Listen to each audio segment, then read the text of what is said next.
Well, good morning, everybody. Welcome to a Saturday breakfast bonus biscuit. How's that for preaching alliteration? Saturday breakfast bonus biscuit.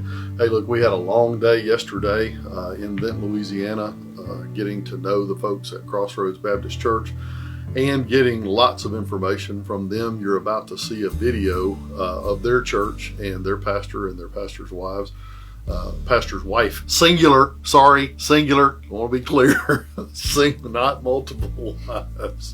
Whew. All right, so you're going to get a little snippet from the pastor and his wife and what they're facing and what they're needing and what we can do for them. There is more to unfold. You'll see a little bit about what we have planned going forward. But remember that this morning's breakfast bonus biscuit begins with do unto others as you would have them do unto you. Let's pray hard for these folks. Let's interact and assist and lift up their arms as we have opportunity, beginning with the small stuff and maybe going beyond that.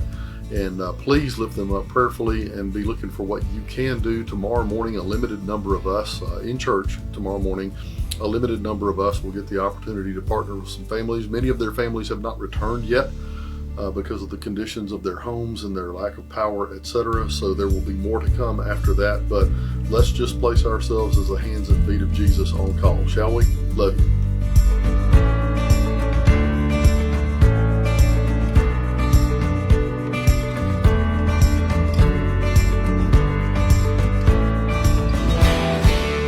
Jim Turnbow, whom you all know at the GTBN, kind of hooked us up with this church because, in my opinion, just from my observations here quickly, this place gets the Jesus deal and they get the hurt and the pain that Southwest Louisiana is going through.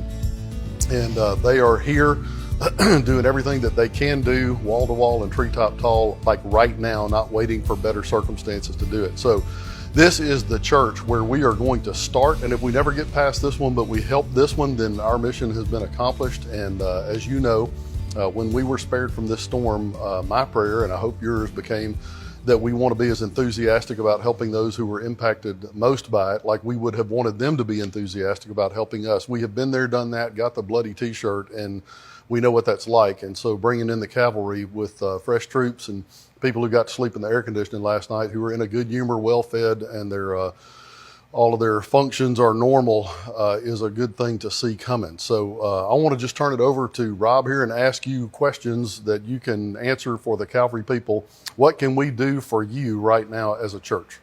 Well, I tell you, we always want you to be praying for us. We need strength and wisdom right now more than anything.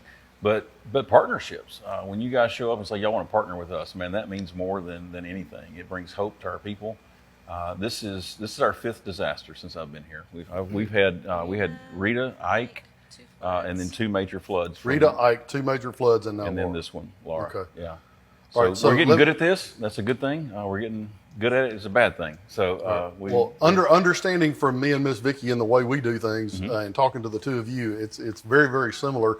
Right. So he's got the big picture on the church thing, and you've got the wait, don't do that because it's not time yet. Exactly. My heart's desire, my vision for us is for families in need at Crossroads to be paired up, and I don't know all the technology for that yet, with families at Calvary, and for families at Calvary to basically adopt them and just bring them a love package, cold water, some food, that kind of thing, and find out what you can do to help them further.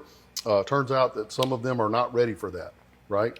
And so they're not back. Half our church hadn't been able to come back yet. But I want to talk about the emotional toll just a second, because this is, for our folks, this is back to back to back disasters. And some of them have just finished texturing their houses.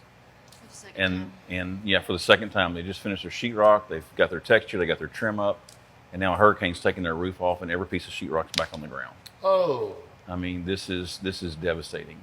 We are worried, serious about the emotional toll on our folks. okay. Now, if you'll let me throw in here, putting two and two together, you just told me that you had one church member that took his own life this morning. No, this was 3 days ago, 2 days ago. 2 days ago, Yeah. took his life. He had been through it before, he had been through times. before. They just bought their first house, and we're so excited. And he lost his job after COVID hit, and has been struggling since then. And I saw him in the store 3 weeks ago. He seemed fine. We talked for half an hour at the grocery store, and they called and said that they found him in a cemetery. He'd shot himself. Okay, so that should tell you that the emotional load here is over the line of the breaking point for many of these folks, and anything we can do to come alongside of them, lift up their arms, would be great. So I'm praying for you, Calvary, to be hands and feet for Jesus Christ, literally, and maybe tires and a motor, coming over and bringing things over to stand with these folks that love Jesus and are leaving it all on the field for Him.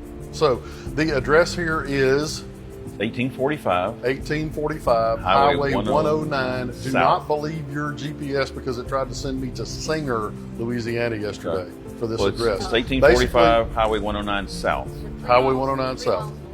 So you come over to the big red ugly casino that now is imploded and turn north and go 3 miles. 3 miles. And it's on the left. So what else do we need to cover? What else do you want our people to know? Because they're going to see all of this. Just want to let you guys know what a blessing y'all are to us.